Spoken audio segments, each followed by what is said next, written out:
उस टाइम तो वो भाग गया वहाँ से लड़का जो है। फिर उसके वालिदैन भी आ गए लड़की के, उनके साथ हम पूरी रात जो है वो तलाश मुल्ज़मान में थे। उसी रात ये तकरीबन रात के 1 बजे के करीब उसको शाह फैसल के इलाके से कहाँ से गिरफ्तार किया? शाह फैसल के इलाके से। शाह फैसल कौन से नंबर से? ग्रीन टाउन वाली साइड। ग्रीन टाउन से।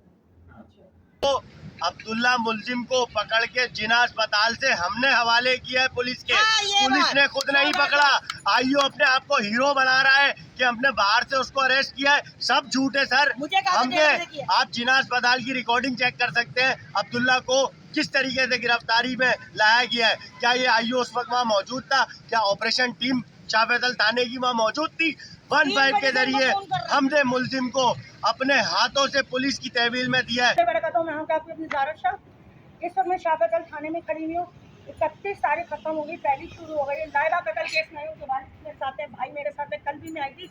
एसआईओ ने आज की बदतमीजी की है। वो एक ही बात बोलता है, केस दबाना है। किस चीज का केस दबाना है?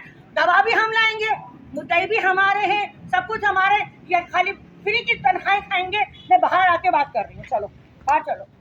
और वीडियो नहीं बनेगी, क्यों नहीं बनेगी भाई? हम अपने हक के लिए लड़ेंगे। हम इसके लाइबा कत्ल केस में हर आखिर हद तक जाएंगे। हमें बिठा के ये टॉर्चर किया जा रहा है कि वो मजबूत है तो फलान है तो ढिमकान है। जब हर चीज मिल गई, शवाहिद मिल गए, लड़के के बयान हो गए, उन्हें कहा गलती से कत्ल हुआ है मुझसे, अब वो कह रहे हैं वो जज के सामने मुकर जाए। शरीफ बाप को दबाया जा रहा है, उसके भाई को दबाया जा रहा है। ये कैसे इंसाफ है? ये हमारे मुलाजिम है, ये हमारे टैक्सों की तनख्वाहें खाते हैं, उसके बावजूद इस केस को दबा रही है। क्यों? कि ये गरीब लोग हैं। अब्दुल्ला को सख्त तरीन सजा होनी चाहिए। 2 कत्ल किए, एक पेट में बच्ची थी उसका और एक लाइबा कत्ल का। सख्त तरीन मजम्मत करूंगी मैं United human right council Pakistan की जानिब से।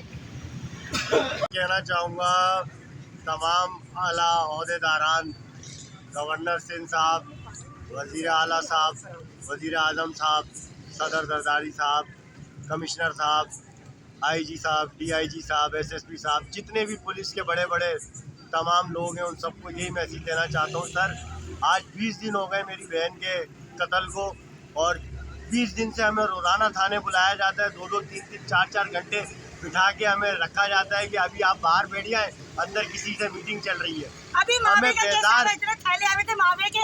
एक सेकंड, अभी मावे का केस आया था, वो अंदर डील हो रही थी मावे की, तो इतने बड़े बड़े थैले आए थे मावे के। या हराम खोरी चल रही है शाह फैसल में। मेरी इज्जत करते मानती हूँ, मेरे हर काम में रात को 3 बजे भी जाती हूँ, मगर इस केस में कोई कोऑपरेट नहीं हो रहा है इनके साथ।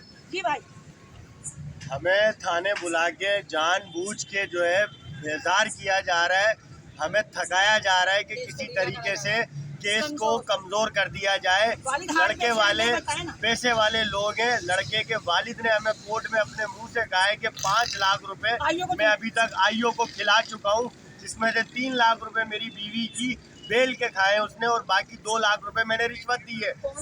केस को मकसद ये पुलिस पैसा खा रही है और केस को कमजोर कर रही है, और हमें सिर्फ और सिर्फ झूठे दिलासे दे रही है, और सिर्फ हमें चक्कर लगवा रही है। हम लियाकताबाद के रिहायशी हैं और हमें रोज़ाना शाह फैसल कॉलोनी थाने बुलाया जाता है। इसी तरीके से 5-5, 6-6 घंटे बिठा के ये कह दिया जाता है जी अभी तो कोई रिपोर्ट ही नहीं आई है, जब रिपोर्ट आएगी पुलिस को।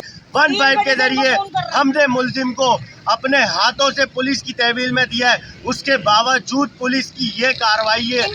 ये इन्होंने हमें ये समझाया कि आप हमारी इज्जत रखिएगा, कि अगर आपसे मीडिया या कोई पूछे तो बोलिएगा आपने अब्दुल्ला को बाहर से अरेस्ट किया पुलिस ने अपनी काविशों के जरिए। ये सब सरासर झूठ है। आज मैं परेशान होकर सच्चाई सामने लाया हूँ, क्योंकि 20वां हो चुका है मेरी बहन का, आज तक कार्रवाई कुछ भी नहीं हुई है, उल्टा हमें दिलासे दिए जा रहे हैं।